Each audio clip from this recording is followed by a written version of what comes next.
Hey, it's Zane from 6627X, and today we'll be going through our final tutorial about how to use assemblies properly in SOLIDWORKS. So first, if you're trying to use a hinge, what you'll notice is when you import it, it's fully defined and it can't rotate. To fix that, you'll go to Hinge, press the Tetris block logo, which is it says Make Subassembly Flexible, and there you go. Now you can rotate this hinge to whatever angle you want. And if you want to set it to a specific angle, what you can do is you can select, let's say, this edge, and you can do an angle mate.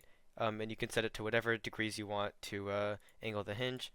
And then next, how you generate chains. So what you want to do is you start out with your two sprockets, and you want to put a plane right in the middle of the sprocket. So we'll go to plane, and the sprocket is 1/2 inch wide. So we'll select this face. We want the offset to be half of 1/2 inch, so 1/4 inch. Flip it so the plane's right in the middle.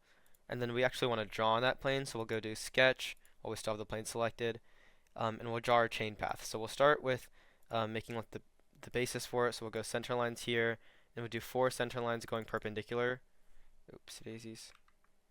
And you can double click to make a center line go away. So you can see like we don't want to drag like that. We can just double click.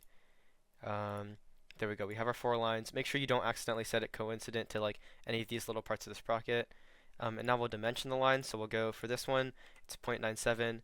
We want this point to be like pretty close to the edge of the tooth, just because that's where the middle of the chain link would be. This one we want to be 0.64. We'll get out a smart dimension. We'll just set this line to equal, and this line to equal. There we go. And then now we'll actually draw our chain path. So we'll go from this point to this point.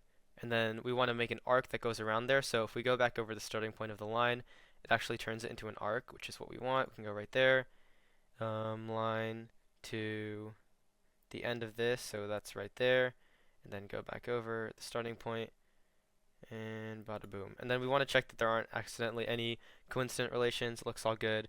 Sketch is fully defined because all the lines are black.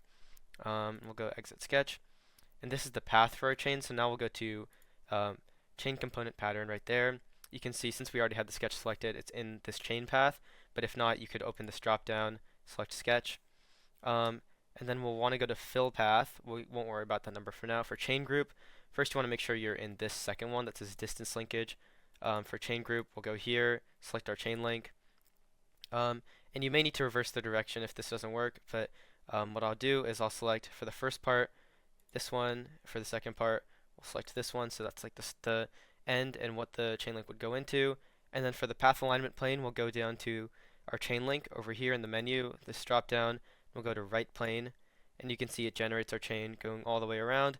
And you can see my chain's already pretty well meshed, and that's because I went to this dimension thing right over here, and I went to 0.00125, and that makes the chain links pretty well. You can see this white circle is pretty well inside these colored circles. That means it meshes quite nicely.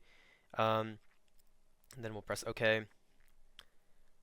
And there is one missing chain link, but if you're trying to take a picture of your CAD for a notebook or some other reason, you can just put that underneath. And then finally, how to render. So if you go to SOLIDWORKS add-ins, you should have downloaded a bunch of add-ins when you downloaded your SOLIDWORKS. If you go to PhotoView 360, and then you go to this display style, and you go to this drop down that says integrated preview. This pop-up menu will select turn on perspective view, and it takes a minute or two to render depending on how big your file is, so I'll come back when it's done. Alright, I'm back with a render of the chassis that we designed the first tutorial, because the render of just that chain looked kind of ugly, but you can basically see it looks a lot nicer than if you just had it like the standard picture. And this is nice because you can post this or just like put it in your notebook, and it makes it a lot prettier. It does take like a minute or two to fully load in, and it's still a little bit grainy, but the longer you wait, the more clear it gets, and it also can go faster if you just have a more advanced PC. And yeah, that's how you render in SOLIDWORKS.